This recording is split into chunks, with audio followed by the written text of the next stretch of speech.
Je disais qu'on va parler des initiations inconscientes dissimulées dans le quotidien. Souvent, on n'a pas conscience, mais notre quotidien recèle beaucoup de failles, beaucoup de points un peu bizarres et qui, par erreur ou par mégarde, notre conscience pactise ou s'initie à de formes de choses, de magie ou encore à des alliances, à des on va dire, à des choses spirituelles que nous ne connaissons pas. Parce que nous pensons que une initiation, bon, il faut forcément faire entrer dans une maison, dans un dortoir. Nous sommes dans un temps où le modernisme a tellement développé des choses, et si vous ne faites pas attention, vous pouvez être initié inconsciemment dans quelque chose qui est lié à votre quotidien. Alors soyez très vigilants, parce que ça va aller un peu trop vite. La vie de tous les jours, bien aimé, peut contenir des portes spirituelles invisibles qui ne sont pas toujours perçues. Surtout pas comme dangereuses, parce que souvent on le voit, on se dit, oh bon, j'ai juste vu, j'ai pas donné de l'attention, ça va, mais or que tu as pris un malin plaisir à observer ces choses, à essayer de voir comment ça se passe lorsque tu as laissé ces choses se faire, ton esprit aussi rentré en captivité sans conscience. Certaines pratiques, par exemple, paroles, habitudes ou symboles du quotidien, agissent comme des alliances ou des initiations inconscientes qui impactent l'âme, l'esprit, et sans que la personne sache qu'elle a été spirituellement connectée à des pratiques infâmes. Dans la Bible nous appelle à la vigilance spirituelle, au discernement et à la séparation, car tout n'est pas neutre dans l'invisible. Vous devez savoir que tout n'est pas neutre dans l'invisible. Ce n'est pas parce que on a écrit temple de Jésus-Christ que c'est forcément le temple de Jésus-Christ. Vous allez quand même avoir cette sagesse d'observer quelque chose qui est un peu déroutant. Quand vous allez par exemple dans une initiation à la loge maçonnique, vous verrez que il y a la Bible qui est présente, qui est là. La Sainte Bible est bien là. Non, je change ma parole. La Bible de Jérusalem est inscrite là, sur le seuil même de l'endroit où l'on initie les gens à la franc-maçonnerie. Vous allez trouver aussi, vous allez sur un charlatan ou un magicien, mais un magicien qui utilise la Bible inversée. Mais pourquoi la Bible? Tandis que c'est le même symbole que nous utilisons. Si vous n'avez pas une certaine curiosité, vous n'allez pas comprendre qu'est-ce qui s'y passe à travers tout ça. Vous allez comprendre que beaucoup de fois, le diable se cache sur l'apparence d'un ange. Il se munit comme s'il venait avec un cœur serein, un cœur saint, un cœur honnête. Mais en réalité, dans son fond, c'est l'obscurité. Il se cache derrière l'enfant de Dieu ou le fils de Dieu, derrière l'évangile, derrière les paroles, derrière la Torah, pour séduire plusieurs à venir vers elle. Et beaucoup de personnes, seulement voyant le slogan et le nom, ou deux fois même la présence juste de la Bible, sont entrées dans les églises, sont entrées dans les lives, sont rentrés dans des endroits connectés, dans des publications qui les ont initiés involontairement, c'est-à-dire qui les ont connectés involontairement à eux, à cette magie, à cet obscurantisme. Donc comprenez qu'il est possible que vous soyez initié par inconscience. Osée chapitre 4 dit que mon peuple périt faute de connaissance. Et j'espère que ce soir vous sortirez avec un maximum de connaissances afin de faire un peu très attention à ces petites aléas. Qu'est-ce qu'une initiation inconsciente? Une initiation inconsciente, dans un sens spirituel, est l'engagement fait sans discernement. C'est-à-dire que vous êtes rentré dans quelque chose mais vous n'avez pas discerné. Ou encore une pratique acceptée par ignorance. Vous avez accepté, vous avez validé la pratique sans le vouloir. Je vais même prendre un exemple. Ces temps-ci, nous avons par exemple des publications un peu cheloues. Où on te montre une publication, quelqu'un te dit, tu vas réussir, tu vas avoir des millions, tu seras milliardaire, tape juste Amen et tout et tout. Et toi, tu tapes Amen, mais tu ne sais pas l'esprit à laquelle lui, il scelle cette prière. Il n'a pas dit Amen à Jésus, il n'a pas dit Amen à Dieu, mais il a peut-être dit Amen à Otep.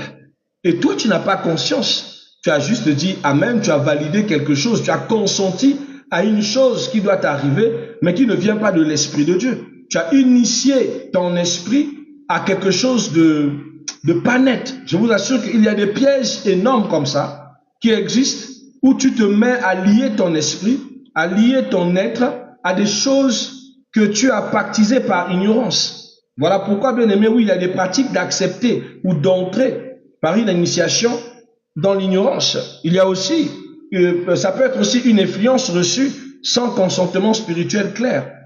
Par exemple, quelqu'un qui t'emmène dans une église, mais en fait, c'est pas une église, c'est un temple satanique, ou c'est un temple de devinage. Et sans le savoir, tu es rentré dans cet endroit, tu as patienté, tu as participé à toutes les pratiques ristiques qui se passent dans ces lieux, même si tu les as pas faites. Mais comme tu as participé quelque part, tu n'as pas fui cet endroit, tu as donc consenti en donnant ton consentement à vivre ces pratiques sur toi. Et c'est quelque chose qui va t'attacher spirituellement avec ces lieux. Une porte d'ouverture à des forces invisibles par banalisation. C'est-à-dire, parce que tu as vu quelque chose où tu as l'habitude de voir des choses sectaires et que tu minimises. Moi, je connais des personnes qui passent leur temps à chercher à voir des vidéos luminastiques, des initiations ou encore des vidéos où on montre de fétichisme. Je prends par exemple une chose très essentielle. Prenons par exemple des Karachika où on parlait énormément du fétichisme. Il y avait des Karachika comme ça où il n'y a pas Dieu. Il n'y a pas Jésus qui vient sauver des gens. Il n'y a que le fétiche qui agit et le fétiche qui libère et le fétiche qui venge. Il y avait une bonne partie comme ça de temps où les gens se sont rebellés, ils se sont dit, bon voilà, on fait tous les Karachika où Jésus combat la tradition. On va se focaliser sur la tradition qui se règle entre ta tradition. Les dieux de la mer se battent avec les dieux de je sais pas quoi. Et vous voyez les pratiques villageoises, les pratiques ancestrales qui se passent à l'intérieur. Vous aimez le Karachika, c'est très intéressant. Mais les pratiques initiatiques qui se passent à l'intérieur, ben, ça initie votre esprit. Vous avez y adhéré sans conscience. Et c'est comme ça. Il y avait un moment que nous avons vécu, par exemple, une bonne partie des productions camerounaises de Mitumba. Je ne veux pas les accuser. Mais quand on observait, prenons ce mot madame, monsieur, vous allez voir qu'il y a un problème. On ne valorise pas, on n'a pas valorisé les serviteurs de Dieu, hein, ou la religion chrétienne dans cette série de madame, monsieur. Vous sentez qu'on essaye de porter du discrédit à la foi chrétienne. Montrer que la prière peut être inefficace. Et il n'y a pas que cette série-là. Il y avait encore une autre série, toujours produite par Mitumba et l'autre qui est décédée, cette bonne dame que j'aimais beaucoup. Vous avez toujours remarqué que c'est des choses où on apporte le discrédit à la foi chrétienne, on montre que la foi chrétienne a des limites et que la tradition peut tout régler. Vous n'avez pas conscience, mais les pratiques qui se passent à l'intérieur, ben, vous reliez, vous réattachez à ces choses passées. Vous réinitiez par inconscience.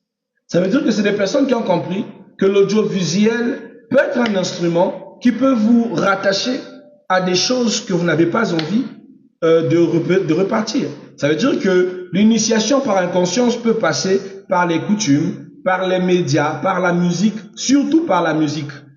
Nous avons la mode et les objets, les paroles prononcées, les actes répétitifs ou les traditions familiales ou sociales. Je prends par exemple une sœur un jour qui m'a dit, papa, nous sommes dans la période de la pleine lune. Vu que la lumière de la lune vous bénit, j'ai dit non, sans effet, pas avec moi. Toi, tu as ta pratique, tu crois à ces histoires du Dieu de l'univers qui emmène une quintessence par la luminosité de la lune. Tu crois à l'astrologie. Moi, je ne crois pas à ces choses. Moi, c'est Jésus qui me bénit. C'est la seule source auquel je suis connecté. Je ne me connecte pas à une autre force. Je ne sais pas septentrionale, je ne sais pas lunaire et je ne sais pas quoi. Mais elle te dit non, papa, dans l'église où je suis, notre pasteur nous demande de pouvoir veiller à ces choses, car des fois la lune te bénit, le soleil et les étoiles. Tu restes 2 minutes.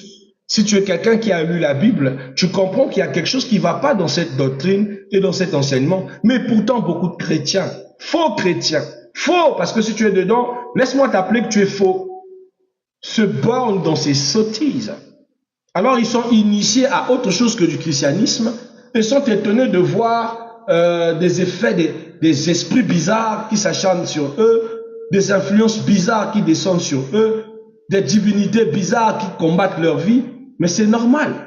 Parce que vous voulez mêler la lumière aux ténèbres, alors vous devenez ténèbres. Parce que la lumière, c'est la lumière, elle ne se compromet pas. Une autre chose que vous devez savoir, ce sont les domaines où se cachent ces initiations. Ces initiations, bien aimées, peuvent se cacher par les paroles. Les paroles créent des alliances dans le monde spirituel, on le sait. La Bible dit dans Proverbe 18, verset 21, que la mort et la vie sont au pouvoir de votre langue. La mort et la vie. Donc, les paroles peuvent aussi vous initier. Par exemple, lorsque vous dites, par exemple, je suis foutu, c'est quelque chose qui vous attache. Hein? La vie me déteste, ça vous attache. Je suis maudit, ce sont des choses qui vont vous réclamer. C'est vous qui l'avez dites, mais ça vous attache.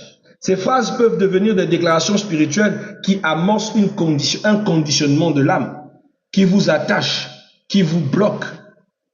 Vous entendez par exemple, moi c'est surtout les médias parce que actuellement Satan utilise beaucoup les médias. Vous voyez une publication où on montre une personne qui vous dit, toi et ta famille, vous allez réussir. Vous ne serez jamais les derniers. Vous allez ceci. C'est une fortification. Mais à la fin de cette fortification, vous n'allez pas vous rendre compte, mais c'est dissimulé. L'univers et les forces cosmiques vont tous aligner les étoiles et la terre pour que vous puissiez réussir. Vous n'avez pas compris qu'il ne s'agit pas de Dieu qui a fait mention, mais on parle du Dieu de l'univers. Or, dans le Dieu de l'univers, il porte beaucoup de noms. Il peut porter le nom de Bambajira, mais ce qu'on sait, c'est que la Bible dit le Dieu de ce temps mauvais, le diable. Il précise. Et le diable précise à Christ que toute cette terre, tout cet univers m'a été donné par Dieu. Et oui, parce que celui qu'on appelle par le Dieu de l'univers, c'est Satan. C'est pas lui, le Dieu des dieux, car notre Dieu est le Dieu de tout. Il est le Dieu de l'univers, il est le Dieu de la terre, il est le Dieu de toute la création. Il est le Dieu qui est au-dessus de tout. Il n'est pas que Dieu de l'univers, parce qu'il n'y a pas que l'univers qui existe. Il existe des choses qui sont plus puissantes et plus énormes que l'univers. Et toi, tu le réduis à l'univers. Et tu penses que le Dieu de l'univers, c'est le Dieu de la parole. Non, le Dieu de l'univers contrôle l'atmosphère. Il contrôle les richesses. Il contrôle plein de choses. Voilà pourquoi il pouvait dire à Jésus-Christ, si tu te prosternes, alors je te donnerai de cet héritage. C'est à cause de ça que les loges maçonniques ou les sectes sataniques s'enrichissent sur cette terre pendant que nous, pour s'enrichir, nous passons par la grâce, par la miséricorde du Seigneur Jésus-Christ. C'est des choses que tu ne maîtrises pas, mais laisse-moi te le dire. Alors, avant de pouvoir adhérer à des prières comme ça qu'on dit en ligne, dis ceci avec moi, et toi tu te mets à répéter sans conscience de l'esprit qui anime cette publication. Bien-aimé, tais-toi, écoute. Prends le temps d'abord d'écouter ce qu'il dit, de discerner par l'esprit si et seulement si cette déclaration vient de Dieu. Et tu vois une personne qui dit ne scrolle pas, ou tu vois une personne qui te dit que non, si tu scrolles, c'est que tu es le fils de Satan. Si tu likes, c'est que tu es le fils de la lumière. Et vous voyez ça que c'est normal. C'est-à-dire que Dieu vous met une pression mentale par un individu compact qui vient jouer avec votre mental pour avoir plus de likes, ou encore pour vous faire adhérer par la force à quelque chose que vous ne connaissez pas, à des forces que vous ne maîtrisez pas. Soyez sages, le diable est vraiment caché dans le multimédia et beaucoup de personnes font des adhésions inconscientes, je vous dis, à des forces surnaturelles. Nous avons aussi, par exemple, par le divertissement, la musique, les films, les jeux. On vient de parler de la série Madame, Monsieur, truffée par des pièges surnaturels que beaucoup n'ont pas vu, beaucoup ont juste apprécié, ont aimé le contenu, ont aimé la série, mais n'ont pas vu que Madame, Monsieur, c'est une grande conspiration à la foi chrétienne. Une grande conspiration contre la foi chrétienne. Ridiculisée du début de la série à la première saison jusqu'à la dernière. Montrer l'inefficacité, l'impropreté. Et même quand ils ont voulu ridiculiser la foi chrétienne, ils sont allés prendre un pasteur, mais un pasteur congolais, qui prie en lingala et qui est un charlatan. Ça fait mal de voir cette sottise. Mais cependant, c'était leur manière de valoriser leur tradition. C'était leur manière de mettre en valeur leurs croyances pour dire il faut laisser ces croyances chrétiennes et tout. Mais vous avez apprécié. Je ne veux pas seulement dire vous, moi-même j'ai apprécié cette belle série. Mais quel est le message repenti? Quelle est l'initiation de l'esprit que ça a laissé aux hommes, aux êtres humains, aux enfants de Dieu? Qu'on peut ridiculiser le Dieu d'Abraham, d'Isaac et de Jacob.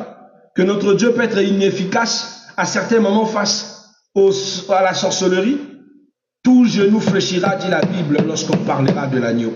Il faut faire très attention. Dans les films, dans les divertissements, vous trouverez aussi ces trucs, ces manières à vous initier inconsciemment. Tout ce que l'homme consomme influence son esprit. Dans Proverbe chapitre 4, verset 23, la Bible dit « Garde ton cœur plus que toute autre chose, car de lui viennent les sources de ta vie. » Si ton cœur est attaché à des choses, elle va se faire influencer et elle va se faire aussi incarcérer. Certaines musiques ou films contiennent des incantations. Je vais prendre simple. On prend seulement les dessins animés qu'on laisse à nos enfants. Miraculous Ladybug. Vous connaissez ce que ça signifie? Miraculous, c'est en latin qui signifie miracle. Ladybug, donc les miracles de Ladybug. Nous, on est dans les miracles de Jésus. Nos enfants sont là en train de crier les miraculous de Ladybug. Il y a quelque chose qui ne va pas. On prend par exemple quoi? On va prendre Cendrillon. La magie kaboum, kabidi kaboum, bidigi badi bouboum. Vous voyez qu'il y a quelque chose qui va là. Ce sont des incantations. Des incantations réelles que vous écoutez, mais vous riez. Vous vous amusez et les enfants sont là. Magie kaboum, abidi kaboum, abidi. Il y a quelque chose qui ne va pas. Mais c'est là. Et les enfants chantent. Ça les influence. Et puis encore, vous avez par exemple abracadabra. Ah, ça aussi, c'est pas clair que ce sont des citations magiques. Ça l'est. Prenons par exemple Harry Potter, avec plusieurs types de citations, de prononciations magiques. Wingardium Leviosa. Pour celui qui n'a pas fait le latin, il ne peut pas comprendre. Mais pour nous autres qui avons étudié le latin à l'école, on sait que ça, il y a quelque chose qui ne va pas. Alors faites attention, bien-aimés, il y a tellement de récits sataniques, des incantations magiques, initiatoires, dissimulées dans les médias. Et il y en a pour partout. Dans les séries novellas, on va prendre quoi? Je peux prendre tellement d'exemples qu'on va se saouler ici. Tellement d'exemples qu'on va se saouler, je vous assure. Et que vous verrez qu'il y a toujours des pratiques dissimulées, des trucs dissimulés à l'intérieur, des incantations, des exaltations au monde des ténèbres, telles par exemple des pratiques erronées. Aujourd'hui, il est difficile de tomber sur un film où vous ne tombez pas sur les drapeaux multicolores. Les houbi, voilà. Parce que tu ne comprends pas le drapeau multicolore. On fait de mieux qu'il y ait toujours ces personnages-là quelque part. Qu'il y ait toujours ces personnes-là quelque part. C'est ça des exaltations au monde du ténèbre. On montre de la sexualité ou de la promiscuité. Un bon film comme ça, vous ne voyez des gens qui ne s'embrassent pas, ça c'est pas possible. Toute une série où les gens ne s'embrassent pas ou ne forniquent pas, c'est pas possible. C'est-à-dire qu'aujourd'hui, tu ne peux pas regarder un film avec tes enfants au salon, à moins que ce soit le film de Jésus, quoi. Ou c'est le Jésus de temps, hein. Parce que j'ai vu un film chrétien ici, où les gens s'embrassent, et même on montre rapport. C'était un film de Joseph, je ne sais film de qui, là. Donc ils ont créé leur film nouveau, où ils ont mis la sexualité dans les histoires de la Bible, dans leur connerie. Une manière de vous dire que ça ne peut pas passer sans crème comme ça.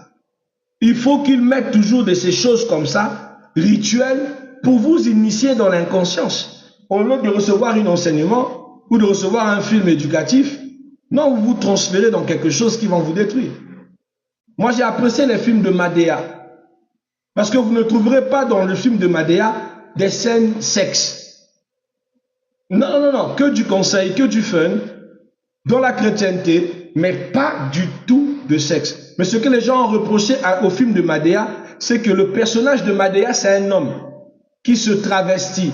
Alors les gens se disent, non, le mal dans le truc de Madea, c'est que l'homme se travestit. Ça veut dire que c'est quelqu'un qui prône les multicolores, ou au cas contraire, c'est une personne qui prône le transgenrisme. Vous comprenez? Donc une manière de dire, bien aimé, avec des mots assez clairs, qu'il s'assure toujours qu'il y ait une petite marque des ténèbres qui accompagne leur diffusion. Il s'assure toujours. Alléluia. Et vous allez remarquer dans certains films comme ça, de façon d'emblée des symboles occultes. Et ça ne manque pas. Un œil, l'étoile multiformée, plein de symboles occultes qui ne manquent pas dans toutes leurs médias, dans leur vie. C'est comme ça que, bien aimé, le multimédia devient quelque chose de très dangereux. De très dangereux. Même écouter, par exemple, sans Beyoncé, ils peuvent déposer un sceau de l'invisibilité. Dans la musique, je peux vous citer combien de chansons. Il y en a trop. Vous écoutez vous-même, vous ne faites pas attention. Quelqu'un qui chante qu'il est amoureuse d'une Satana. Satana, c'est Satan. Tu es amoureux de Satan? C'est vous qui voyez, vous chantez, vous aimez. L'autre là nous a fait chanter dans les années, je ne sais, 2014 ou peut-être non, 2012, Fayayos. Banana Follow You. Plein de choses occultes à l'intérieur. Mais vous écoutez, je ne sais pas si on n'écoute pas ensemble. Doro Boussi. On écoute ensemble ou on est sourd? Je ne sais pas si on écoute la même musique ensemble. Aujourd'hui, si la musique n'a pas bêtise, ou on ne parle pas de sexualité, d'intimité de la femme, ce n'est pas une musique qui va faire... C'est triste. On voit des tubes qui font le tour du nord, du monde. Quelqu'un qui chante Let me swear. C'est pas possible. C'est-à-dire, en toute conscience, tu parles anglais, tu chantes cette chanson devant tes parents, tu peux pas. Mais la chose cachée derrière ça, c'est un démon de l'impudicité. C'est une initiation, une excitation. Mais vous n'avez pas conscience. Ou vous avez conscience, mais vous avez débranché votre inconscience. Et tu vois comment la personne dans l'écouteur, il est là en train de danser cette chanson dans sa tête. Il y a plein de choses que je peux vous partager, bien aimés, qui sont liées à ces pratiques qui sont courantes, qui sont au milieu de nous, qui nous nuisent, qui sont réelles, mais que nous faisons fi comme si elles n'existaient pas. Or qu'elles nous influencent. Tu n'arrives pas à travailler parce que tu n'as pas écouté telle musique. Chaque matin, tu as un rituel d'écouter une chanson là, pour bien marcher, pour aller courir, ou pour aller au travail, ou quand tu écoutes cette chanson, ça te fait du bien.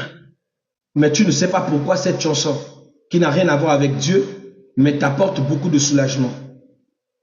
Il y a des chrétiens qui écoutent les mantras. Moi, je suis tombé sur ça. J'arrive chez une sœur, elle a lancé une musique, mais c'est un mantra. Il n'y a pas de paroles précises. Il n'y a que des sons et des variations de voix. C'est un mantra. Mais vous avez quelqu'un comme moi qui est spirituel, je sais que ça, c'est un mantra. Je dis, mais écoute, tu peux enlever ta musique? Oh non, papa, c'est une musique que j'écoute le matin, ça m'apaise. C'est la fréquence sonore, je ne sais combien. Je dis, je connais ce que tu es en train d'écouter là. Et dans ma spiritualité, avec moi, ça marche pas. Enlève-moi cette musique. Si tu veux le reprendre après, voilà. Donc, elle utilise des fréquences de musique qui n'ont rien à voir avec la foi pour se trouver une extasie. Je vous assure qu'il y a des mystères qui dépassent notre entendement, mais qui est caché, qui est dissimulé, et qu'on ne fait pas attention. Alors, bien aimé, il est déjà minuit 32, moi je vais m'arrêter là. On va continuer notre belle petite enseignement, si tout va bien, demain.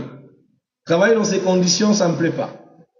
Et j'espère que Dieu nous donnera la possibilité demain que je puisse retrouver ça, arranger ce petit problème. Ça ne va pas nous empêcher de faire notre culte du matin.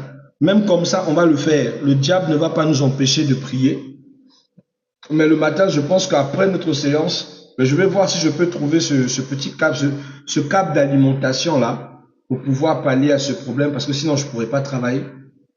Donc, c'est déjà difficile pour moi. Dieu va me faire grâce, j'espère. Mais mettez-moi dans vos prières. Alléluia. Mettez-moi énormément dans vos prières. N'oubliez pas, demain soir, nous continuons cet enseignement, toujours dans ces heures. Donc, à partir de 23h20, nous avons commencé notre séance. On va prier. À minuit 00, nous commençons notre enseignement. La suite sur ces initiations inconscientes, où je vous parlerai de toutes ces petites choses dissimulées que vous ne prêtez pas attention, mais qui jouent énormément sur votre conscience et qui vous initient à des forces qui vous bloquent, à des forces qui vous empêchent de vous exceller. Et vous vous retrouvez souvent avec des combats bizarres qui pèsent sur vous, qui ne dépendent même pas de votre famille, qui ne dépendent même pas de... Non, or que c'est parce que vous êtes entré dans ces ambiances musicales, dans ces ambiances liées à des publications fausses cachées derrière la foi, qui vous initient à votre destruction. Faites attention, le malin, la Bible dit votre ennemi, le diable, Satan, rôde tout autour de vous comme un lion rugissant, sachant qu'il dévore. Soyez sages, mes bien-aimés, et ne tombez pas dans leur piège. Voilà, je vous aime.